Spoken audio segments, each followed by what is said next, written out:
We're back. 24.2. 24.2 of the 2024 Hinge Open. So we watched the announcement. Yeah, what was your first impression? My honest first impression was we're hinging for 20 more minutes. Like okay. Like, how was this interesting? That was my first take was a hinging workout, and then my second take was it's a row workout. Okay, what was your athlete's first impression? What did your phone blow up with as the announcement came? My phone actually didn't blow up as the announcement came, but while we were doing it, I had 35 text messages from people asking, "What's the plan? What do I hold? What do I row? What do I do?" As the workout was announced, I got at least 3 messages saying this is the best workout they've ever announced. And From who? I was like, okay, we're gonna. Who said that? I'm not gonna name names, but again, I'm glad that you guys like them or like it.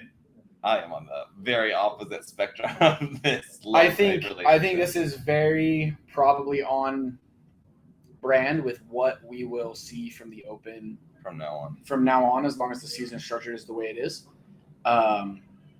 2 very low barrier to entry workouts with lightweight, no real skill. Double unders skill, yes, but it's very low skill. And then I think the last Open workout perhaps will have. We don't really know. A very at this point, I am expecting a very small amount of skill. I don't think we see muscle ups at this point. I think next week's chest to bar. And that's it. I mean, I haven't really seen pull-ups or toes to bar yet. Yeah, that's what I'm saying. I'm not convinced we see those. But anywho, so we have a 20-minute AMRAP, 300-meter row on the C2 rower, 10 deadlifts, 185, 125 for the ladies, and then 50 double unders. Mm-hmm. I think we start with logistics. Setup, yes. There is no set floor plan for this. So if you are an athlete who is looking to do well in quarterfinals, go to semifinals, something like that, your setup matters to help you get back on the rower faster, back on the deadlifts faster, all of those things. If you're a 75 percentile athlete, general affiliate athlete, I don't feel like you need to overthink that. I mean, you want to minimize transitions, right? You want to minimize transitions, and there's a lot of them. You don't want to go around the merry-go-round so fast in the first 10 minutes that you expose yourself. You might require that extra step or extra walking step. Yeah, like to just catch your breath. I think using logistics to your advantage in this workout, depending on the level of athlete you are, you either need to keep it really tight so that you can minimize those transitions, or you need to have it set up in an appropriate manner for your fitness. And I think that's something not a lot of people consider. I think, even the general affiliate athletes or the 75 percentile athletes and things like that, they're going to want to set up their rowers like, semifinal or a games athlete. And I just don't think that's inherently necessary for their performance in this piece. Yeah. We had our transitions, we had our, equipment set up pretty tight. I thought it was set up fine. We had a little bit of a longer transition back to our rower, but it wasn't that long. It was like 2 steps. And right? part of it is also how efficient are you getting into the rower? Yes. So that's another thing. Setting the foot straps, where you can slide your feet in, you have a little bit of tension, and then you can slide your feet back out. I did not touch them with my hands one time. If I coach you and I see you touch the rowing straps in this workout, I'm going to throw something at you. Set them loose enough that you can slide your foot in, but tight enough that you don't fall off. You don't feel like you're not, controlled. Yep. If you are in a sweatier environment, chalk, for sure. My hands got pretty slippery by the end. I'm quite a sweater when I work out. I did not stop and chalk at any point, and the last 2 rounds-ish of deadlifts, I was like, my hands are pretty slippery, so I was just hook gripping. I was hook gripping the whole time. And that helped, but I did break on my last set of deadlifts because my hands were so wet. I typically I'm not a sweater on my palms, but I do tape my thumbs for that, and Mm-hmm. it worked just fine for me. I did hook grip, clean grip. Again, that's what I'm used to for deadlifts. If you're not used to clean grip, go mixed grip. Nothing wrong with that. I went clean grip, so I didn't mess around with my setup.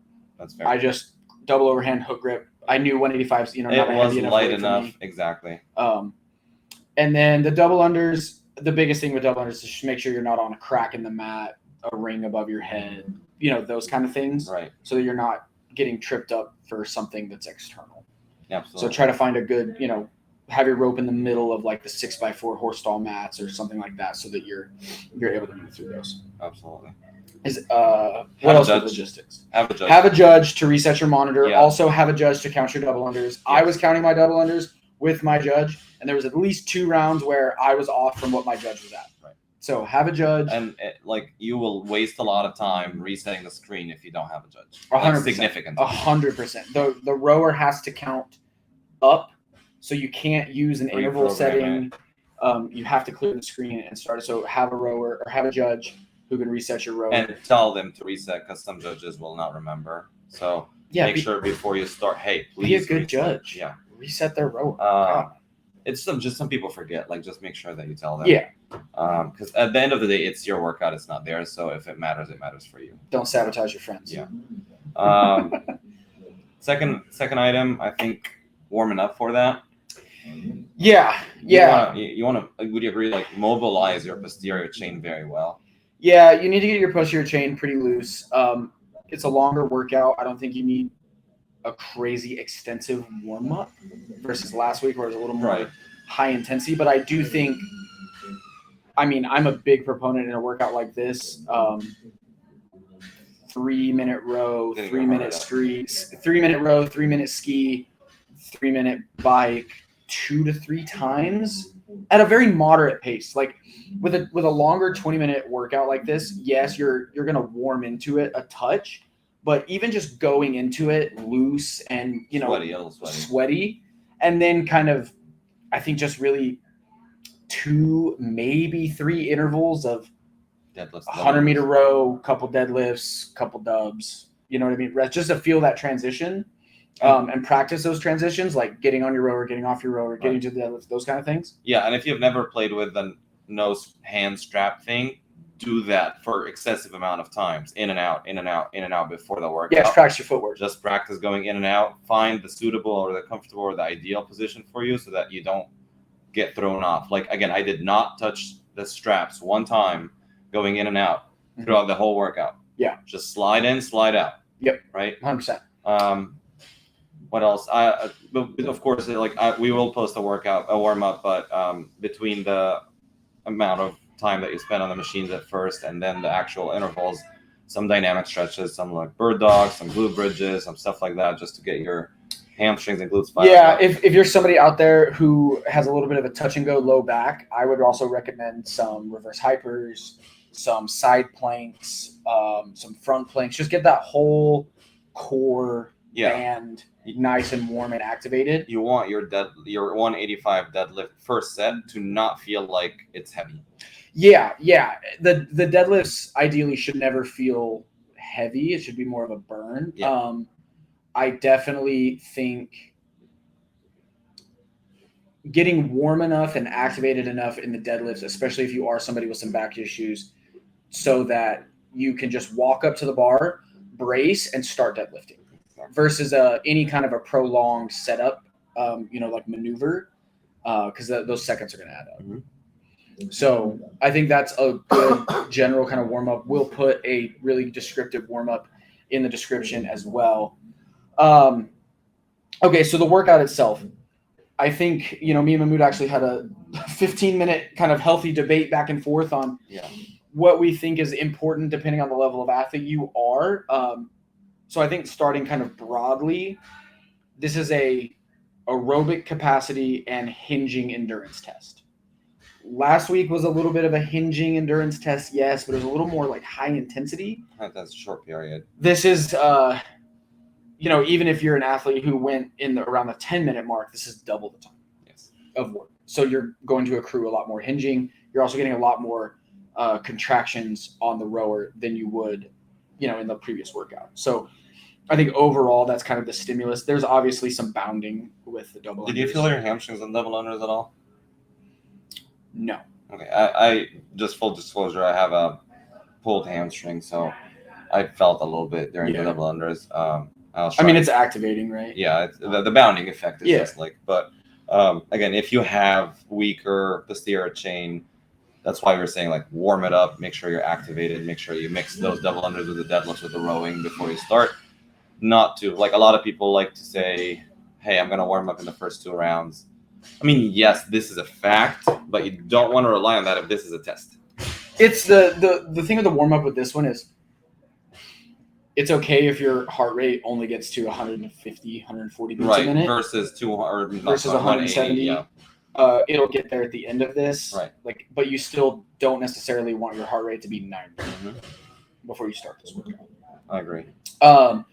So this is just kind of our initial thoughts. Obviously, there's a lot of play. This is a very low barrier to entry workout. There's not a ton of separation. Our kind of initial thought is for those 75 percentile athletes, the double unders are going to be really important in this workout. Yes.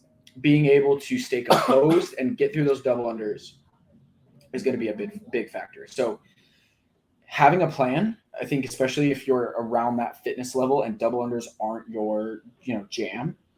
They're not something that you can consistently hold unbroken for 50 without thinking about it. Right. It doesn't come natural to you. You have to put effort in thinking about it. Whether or not you can keep it or not, it's effortful. Yeah. Right. Yeah. The double under volume in this workout is a little sneaky. I feel like it's not. I mean, if you get 10 rounds, it's 500 double unders. Yeah, but I mean, even 8 rounds is 400. Right. Like it's not nothing. Yeah, like 400 double unders is significant. 350 double unders, right? If you're 6.5 or 7 rounds. So, I think for those 75 percentile athletes, having a plan on your double unders, because I think that's going to be important. Yep. And then this kind of leads us into more of an overarching, I think, theme for 75 percentile all the way up is the row. So before you move on from 75 percentile, what does can you elaborate on that? Yeah, I think so. Like, does that mean having planned breaks or knowing when you're maybe going to start breaking them, how you're going to start breaking them, being disciplined on your breaks. Right. Your breaks on double unders should be you stop, back into it. Right. Very controlled and having a game plan on those. And the plan on the breaks, 30-20, 25-25, 20-20-10. 20-20-10, whatever kind of you need to do to stay moving. This is a 20-minute workout at the end of the day. Right. You got to stay moving, right? Like you will pass people by not freaking out and having to rest for 10-20 seconds in between your sets of double unders. Just by controlled heart rate throughout the double unders and having a plan through it that you don't need to spend time not doing anything. Right. Similarly to the conclusion of 24.1, even though it was a lot shorter, the goal here is to not spend time doing nothing. Correct. Right. So like, I don't know if you guys saw me. When we did 24.1 live, we both flamed on really early. Right. Yeah. That's why when we redid it, literally my heart rate difference, my max heart rate difference, I don't think I told you that, was 35 beats per minute less. Yeah, I believe that. Right. So I went into today with the same approach of like, I'm just gonna try and be in control of my own heart rate throughout the whole 20 minutes. Yeah. And I think that went out okay. But that being said, all I'm saying is have a plan for your double unders to not blow out. And I can't stress that enough. If double unders stress you out and you end up throwing the rope somewhere or getting mad at the rope, it is a 20-minute AMRAP. It is not a 5 rounds of 10. It is not a get your 3 rounds for time and that 2 breaks will make a difference. Yes, it will make a difference, but you could still get back into the game. Yeah. Calm down on the double unders and do not psychologically react to it. Yeah. Yeah, this is a composure workout and an execution workout. We call these workouts kind of round and round. And that's kind of what it feels like. 20.2 with the toes to bar double unders and dumbbell thrusters. Yep. Very similar approach. 19.5. Thrusters and no, that's 18. 17.5. Oh yeah, 17. 19.5 is the chest to bar. 18. What was the row hang clean and jerk total bar? 1. Very similar, round and round. So yeah, this one is one of those ones you want to minimize errors. And for those athletes who need to break the double unders, like it's better for you to have a plan on those and try to stick to that than just fly and die on trying to go as big as sets as you can, and then you're wasting a lot more time. And that also applies to like if you're rowing, it's gonna hurt your double unders. Yeah. Again, if you're a person that struggles with double unders, cater towards your double unders. Yeah. Because that's where you're gonna make the biggest difference. Yeah. Moving up into that leaderboard or moving up into that percentile curve where you're trying to get 90% plus or trying to get into the 95th percentile or trying to make it to semifinals, more competitively speaking, you have your double under capacity and proficiency down, endurance down, and that doesn't really cause a threat. Maybe in the first 15 minutes, maybe in the last 5 minutes, it's still bothersome, right? It will spice up. It's work. Right. It will spice up. It will show up. Like you will feel, oh, the presence of double unders is here.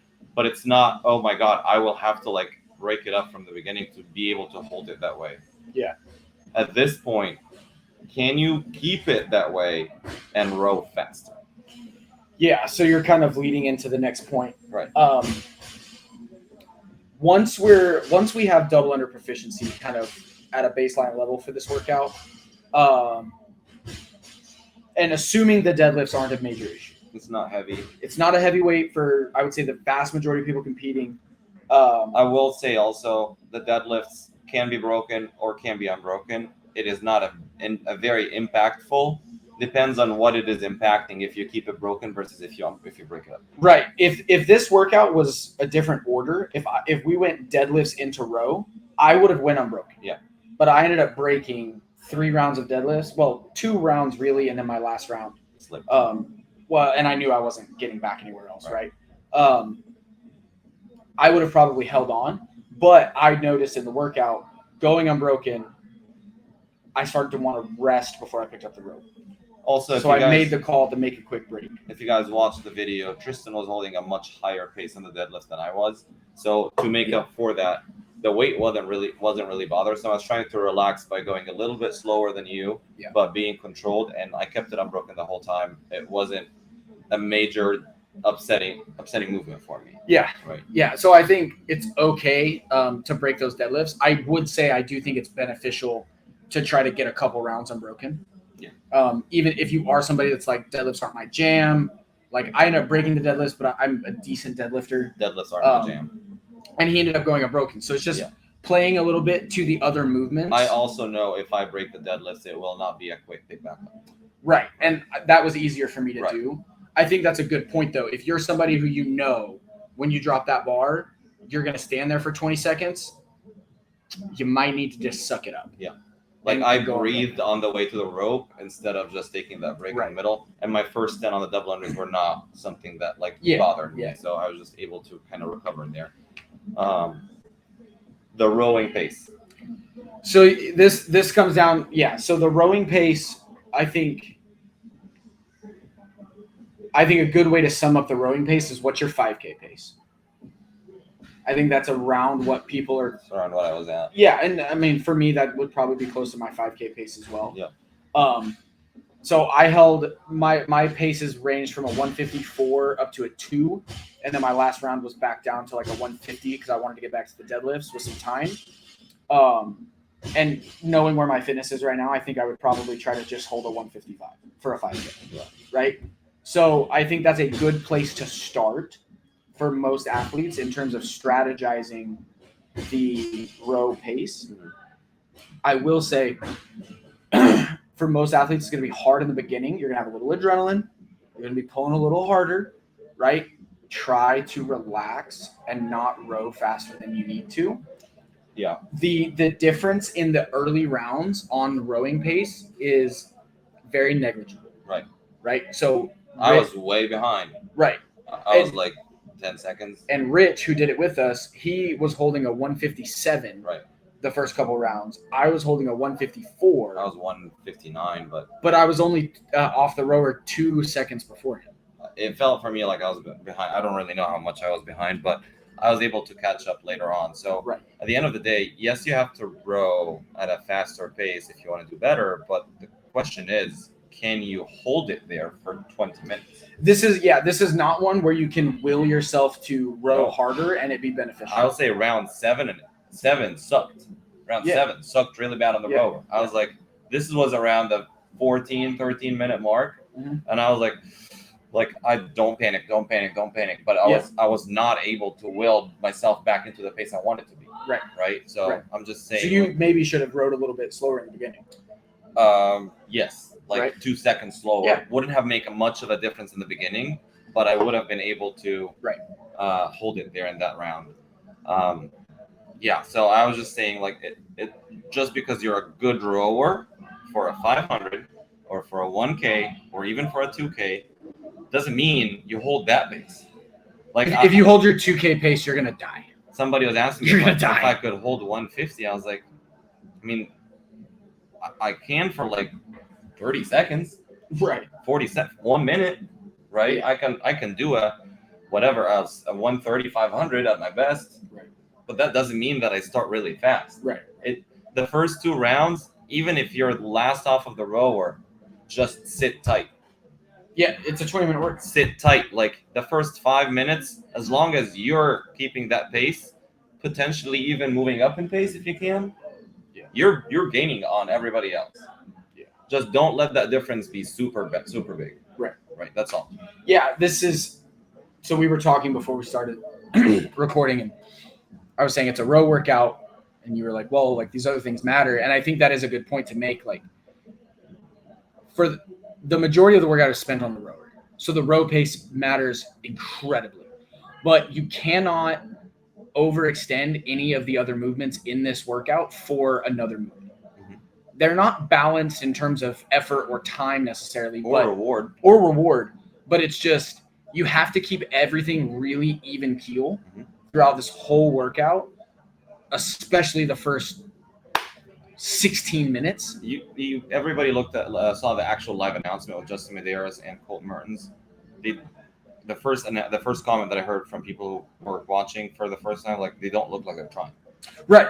Yeah. It will feel like that in the first round. You shouldn't look like you're trying for 15 minutes. 13 to 15 minutes. Yeah, 13 minutes maybe. I would say, like, I was comfortable until 12 minutes. Same. Yeah, I was like, okay, and then I was like 12 minutes in, I was like, okay, spice it up. Right. Yeah, we hit the 12-minute mark, and I was like, all right, I came out a little hot, but even though he didn't look like he was trying, he still came out a little hot. Yeah. Right. So that's what we're saying. Like, yes, the pace matters, but the keeping the pace is what matters. Yeah. Right. So if you can't keep it, don't start with it. Yeah. And people who will like, hey, let's get the first 2 rounds at a really high pace and then settle down. I just don't think it's you worth won't it. settle down unless you're that athlete, and they're out there, but they're few. Yeah. I just don't think it's worth it for most people. This is an exercise in pacing. Sustaining. But like, are you good at pacing? I think that's the key word for the workout. Yeah. How good are you? How good do you know yourself? Yeah. So for the higher level athletes who they're like, all right, like, I know my row pace for this. I'm locked in. I know I'm going to hold it. I'm disciplined. I'm going to go unbroken on the deads. Double unders are no problem. What do they need to focus on? Breathing, transitions, errors, logistics. Yeah, no errors. And for those people, every trip on the double unders is very costly. Yeah, so I don't want to generalize that, because people who are not at that level will get discouraged, right? Right. No, they're playing different games. Right. I'm saying if you're trying to compete at the highest level, every single trip will be very costly. Even for my performance on this workout, I mean, I didn't do amazing by any stretch, but if I took a planned break on my double unders. Right. Because I felt my heart rate getting out of control. Right. If I wouldn't have broke, I would have finished the deadlifts. I tripped 3 times. I would have probably finished the rower. Yeah, or very close. Yeah. You'd have been max effort. Right. Because I closed my eyes on that last row and just went. Right. Yeah. I guess that is one other point to bring up. If you finish this workout on the rower, I'm sorry, you got to put on your big boy and big girl britches, and you got to get after it. Yep. Because rollover calories count. Yes. Or rollover meters. Yes. You're done when the rower comes to a dead stop. So you got to just make it happen. I'm not going to redo this, but even myself, looking back, and obviously hindsight's always 20/20, I picked up my row pace so that I knew I could get to the deads. I wish I would have picked it up a little more. Right. I went down to pulling about a 145, Mm-hmm. and I wish I would have just kind of said fuck it and went for like a 142. Yeah. Because that would have been another second. Yeah. I would have had to maybe do some deadlifts. Right. Yep. If I were to redo it, I will put more focus, as in awareness of my double unders to avoid tripping those 3 times. Yeah. So I was actually going to say that, like, even if you're good at double unders, Don't zone out. Speaking as somebody who is good at double unders, you need to stay locked in. As in focused, not hyperventilating. Not hyperventilating, but you just need to be focused on where you're jumping, where your rope is, what your arms are doing, staying relaxed, staying composed, and being focused efficiency on the double unders. Because even people who are good at double unders, if you're lackadaisical, you'll trip at 30. Yeah. And you'll do it a couple times. There's a very good term for it: unforced errors. Unforced errors. Like, this is a mistake. This is a silly mistake. Yes. Right? Like, it's not fitness. It's not anything. It's just you weren't focused. Yeah, 100%. So I would try and focus more. I would change my setup ever so slightly to be a little bit more efficient on my transitions. And I will probably keep the same pace on the rower. Just try and not on the round of 7. Try and just stay calmer. Yeah. Yeah. Closing thoughts. Take care of your low back and hamstrings post this workout. I personally think this one is going to be more of a backbreaker than the first one. Yeah. I know a lot of people were sore from the first workout, myself included. This might hurt. I think this is potentially one where people are going to finish and they're going to wake up tomorrow and their back is going to actually hurt. So rolling out your hamstrings, stretching your hamstrings, rolling out your low back, your erectors. You're doing some planks after a while. Some planks. If you have gravity boots, if you have anything like that to decompress the spine, I think that is a great idea after this workout to kind of take care of yourself so you can get back to training Saturday and move through the rest of the weekend. Okay, so I think that covers most bases. Anything else you want to add? No.